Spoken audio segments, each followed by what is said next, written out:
kuadrat ilahi. Itu artinya bahwa ini berhubungan dengan keberadaan kita di dalam dunia terkait dengan status saudara. Status saudara adalah yaitu warga kerajaan sorga. Jadi warga kerajaan sorga harus mengenal Bapaknya. Siapa Bapaknya? Yesus. Amin. Nah, bagaimana supaya saudara mengenal Allah? Melakukan segala perintahnya dan menjauhi segala larangannya. Sebab itu saudaraku, saya mengajak setiap saudara, kalau saudara menyembah, jangan menjadi penyembah yang biasa-biasa. Alkitab sudah mengatakan, saudara harus menyembah dalam roh dan kebenaran. Saudara menyembah bukan kedagingan saudara. Sangat disesalkan sekali ketika saudara berada di tempat ini mencari Tuhan, tapi banyak orang Kristen, tubuhnya di tempat ibadah, pikirannya ada di luar. Sangat disesalkan sekali ketika saudara menyembah Tuhan tetapi saudara tidak mengenal Yesus sungguh-sungguh. Penyembahannya cuma biasa-biasa saja. Saya sebagai hamba Allah mengajak saudara, ketika worship leader mengajak saudara menyembah, maka oleh sebab itu saudara harus menyembah dengan roh dan kebenaran. Kita harus menyembah sungguh-sungguh karena kita mengenal Bapa kita. Saudaraku, saya ambil satu ilustrasi supaya saudara dapat memahami. Nah, kata mengenal dalam bahasa Yunani ketika katakan ginosko, artinya mengenal dan memahami, tahu betul. Jadi saya berharap saudara tidak hanya sebatas mengetahui siapa Yesus yang kita sembah. Saya bilang begini, oh saya tahu Yesus Pak. Menurut Alkitab, Yesus lahir di sini, dia pelayan di sini. Berapa tahun dia pelayanan, apa mujizat yang dilakukan. Tidak seperti itu saudaraku. Jadi kalau saudara mengenal Yesus, saudara harus tahu betul apa yang menjadi kesukaannya dan apa yang menjadi larangannya. Betul?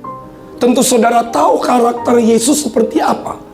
Karakter Yesus adalah salah satunya yaitu berbuat kasih dan mengampuni. Misalkan saudaraku, saya punya istri.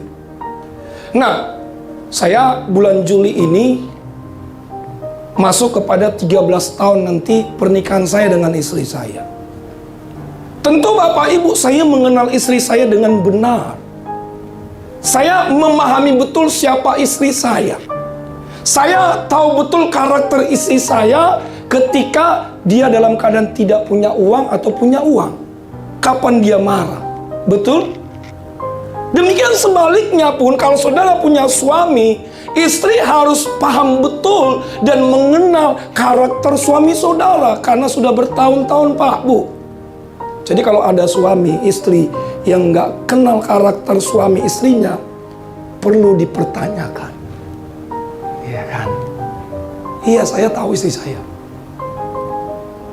Jadi kalau saya lihat istri saya tidur, saya tahu dia lagi ngorok apa dia lagi ngeces, saya tahu banget.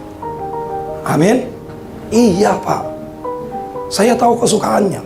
Sebab itu banyak anak-anak muda ya, kalau pacaran indah-indah banget tuh.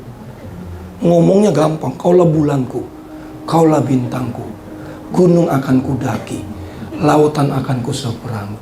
Bokis lu. Iya kan? Iya. Anak-anak muda kan kalau pacaran taunya kulit-kulit luarnya doang. Coba pelajari karakternya. Coba ketahui, selidiki bagaimana keluarga besarnya. Jangan-jangan dia punya kelebihan dan kelemahan. Saya setelah nikah sama istri saya nggak ada penyesalan lagi. Ya, istri saya baik banget. Ya, cantik lagi gitu. Wah, paling cantik istri saya. Kenapa dia mau sama saya? Karena saya juga ganteng.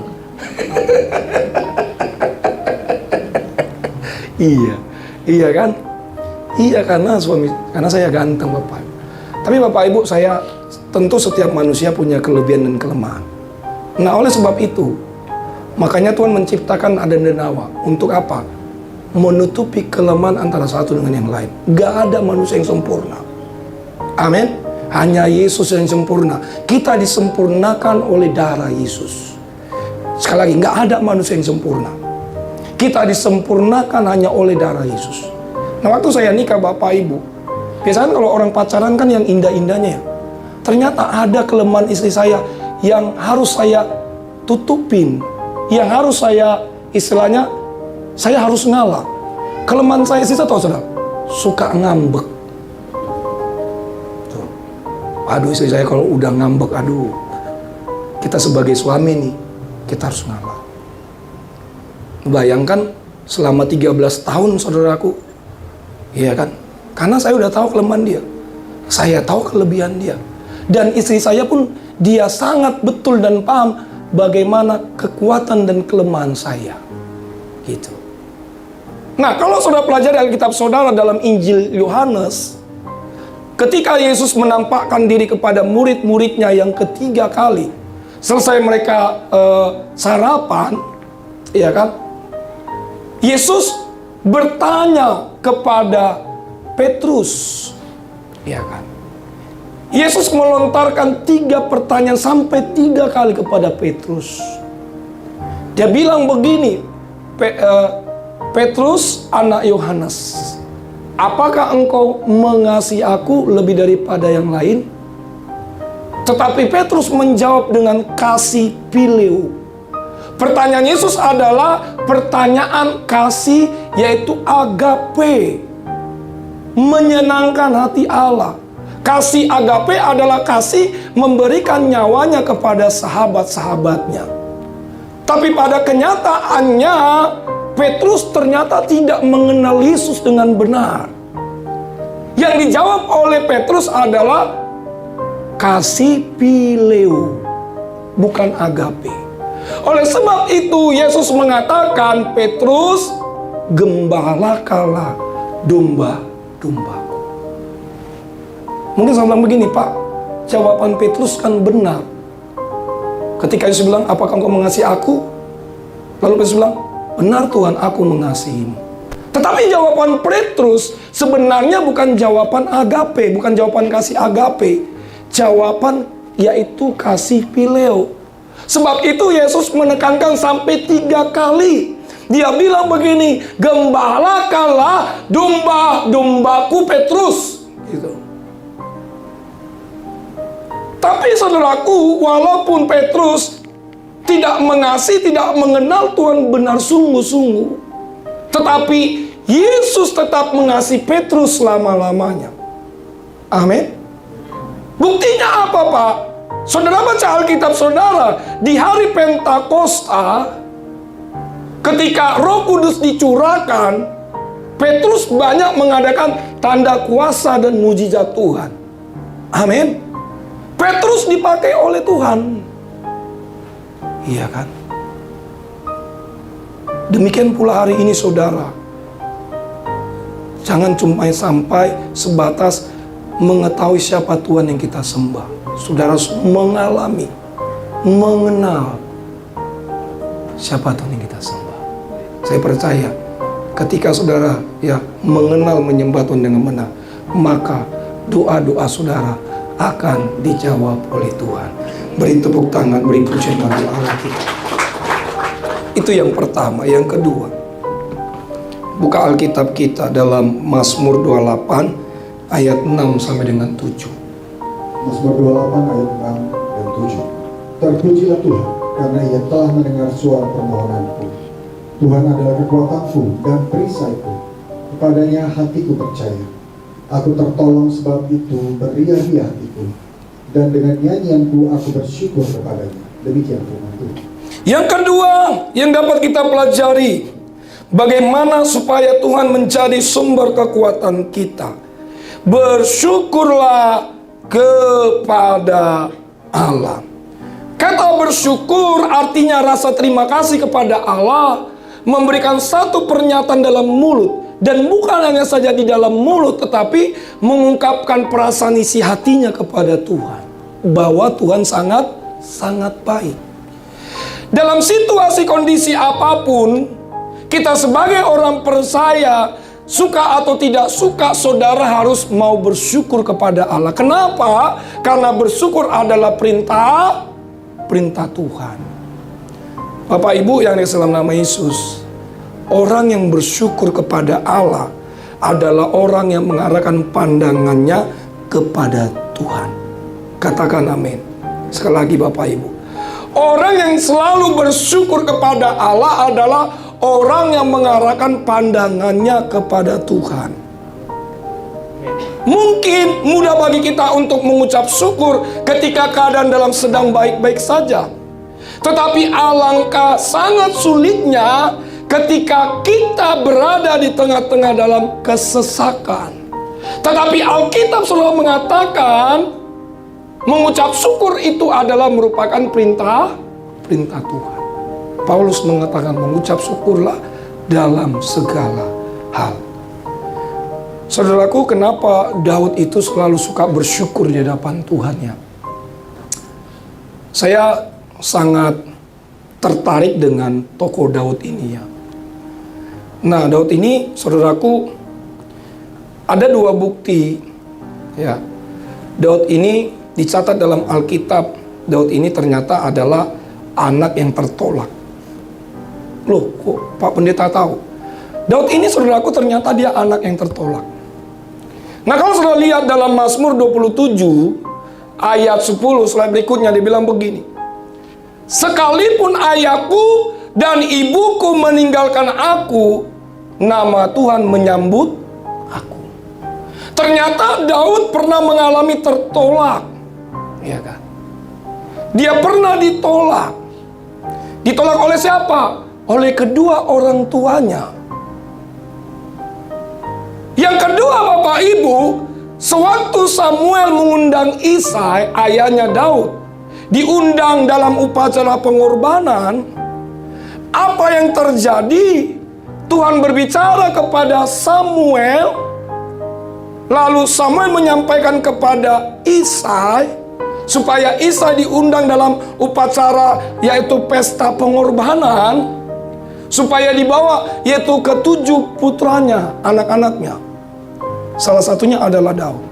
Tetapi sesampainya Isa ya, bersama dengan yaitu anaknya Isa, diperhadapkan oleh yaitu Nabi Samuel. Ternyata Daud tidak diikut sertakan. Oleh sebab itu Alkitab sudah mengatakan, Samuel berkata, masih adakah anakmu yang lagi? Isai berkata, ada. Dia sedang mengembalakan kambing dong. Bayangkan, sangat tragis sekali, sangat sedih sekali. Daud pernah tertolak menjadi anak, udah tertolak menjadi anak, sewaktu menjadi raja, dan Saul ingin membunuh Daud. Saya memberitahu pada saudara hari-hari ini, kalau saja Daud ditolak, mengalami penolakan, tetapi Daud masih suka berkata, Tuhan itu baik. Tuhan itu adalah perisaiku. Daud selalu bersyukur kepada Tuhan. Amin. Ya, saudara, hari ini mohon maaf ini ya, sering ditolak. Apalagi anak-anak muda ini ditolak sama pasangannya. Jangan takut. Amin. Saudara ngerti? Iya.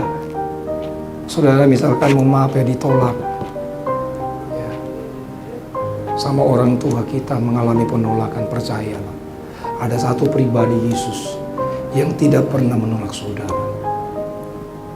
Saudara, aku Bapak Ibu yang dalam nama Yesus, saya ingin bersaksi, orang yang selalu bersyukur, saya percaya di balik ucapan syukurnya ada kuasa yang besar. Amin. Iya.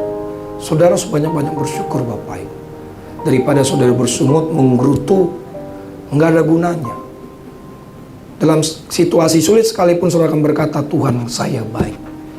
Tuhan saya pasti mampu melakukan perkara-perkara ajaib dalam hidup saya. Tuhan saya pasti mampu menyembuhkan saya. Saudaraku, suatu ketika saya melayani ada jemaat, kebetulan jemaatnya jemaat Bekasi Trade Center. Nah, apa yang terjadi, memang jemaat ini selalu suka ibadah di sisi saya. Nah, kemudian dia punya anak, ada 2 anak. Yang pertama anaknya kuliah di Fakultas Hukum juga. Kuliah di mana, Pak? UGM. Lalu yang kedua ini kuliah di UI. Nah, anak yang kedua ini, ada anak yang pertama siapa, Pak? Rahel, lalu yang kedua Ruth. Nah, si Ruth ini ternyata mulai dari lahir dia mengalami penyakit yang namanya low vision. Sudah tahu low vision? Penyakit mata, penglihatan yang kurang terlalu rendah, dan bola matanya suka berputar-putar. Low vision. Saudara nanti cek di internet ya. Nah, dokter memvonis si anak ini penyakit low vision. Nah, mulai dari lahir sampai SD, ternyata anak ini katanya waktu sekolah dia suka ranking terakhir. Nah, dokter menyarankan bahwa si anak ini, si Ruth ini harus dioperasi matanya supaya sembuh gitu. Tetapi orang tuanya menolak pisau operasi. Mereka nggak mau operasi. Nah, apa yang terjadi Bapak Ibu? Orang tuanya selalu ya rajin beribadah. Ya, orang tuanya selalu mengurapi matanya dengan minyak urapan. Selalu menyatu dengan tubuh dan darah Yesus. Mereka selalu bersyukur, mereka selalu berdoa dan minta pertolongan Tuhan. Nah, kemarin dia bersaksi sama saya. Saksinya agak lumayan menggelitik sedikit gitu. Kenapa menggelitik sedikit? Karena dia rajin ibadah di sisi saya, sisi pagi BTC. Jadi ceritanya